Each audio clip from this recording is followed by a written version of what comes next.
Olá, meu nome é Jennifer, sou estudante de Pedagogia, cursando o terceiro período pela Universidade Estadual de Goiás. Hoje eu tô aqui para falar um pouquinho sobre o Movimento Brasileiro de Alfabetização, esse também conhecido como Mobral. O Mobral foi criado no ano de 1967 e regulamentado pela Lei 5.379. E ele tinha uma meta bem ambiciosa de alfabetizar 11 milhões de brasileiros até o fim do ano de 1971. Porém, com todo o processo de organização e ensaio, só começou a ser efetivo a partir do ano de 1970, porque começou a contar com recursos de loteria esportiva e de imposto de renda, além de contar com doações de empresas estatais e empresas privadas.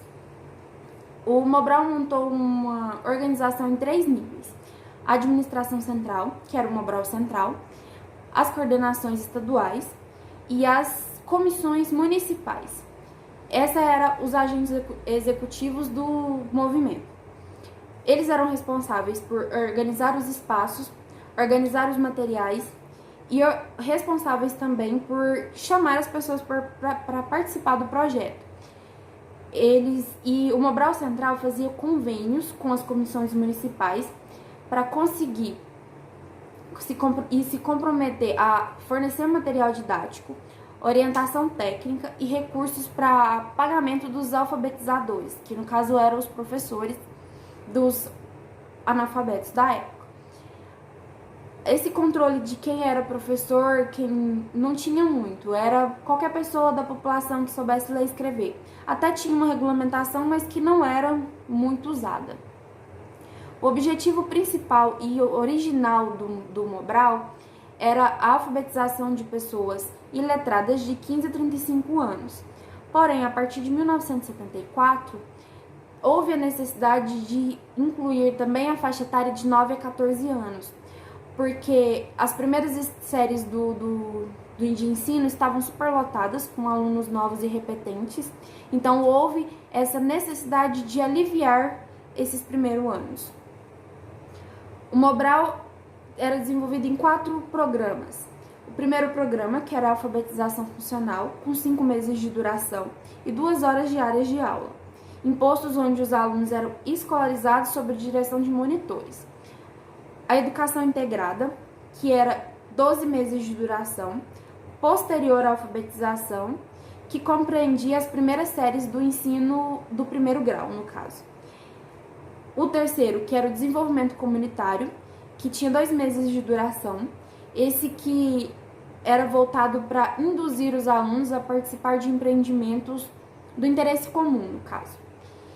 E o quarto, as atividades culturais, que não eram escolares, porém, e não tinham um prazo determinado, porém pretendiam ampliação do universo cultural no meio em que vivia, no caso, na população atingida.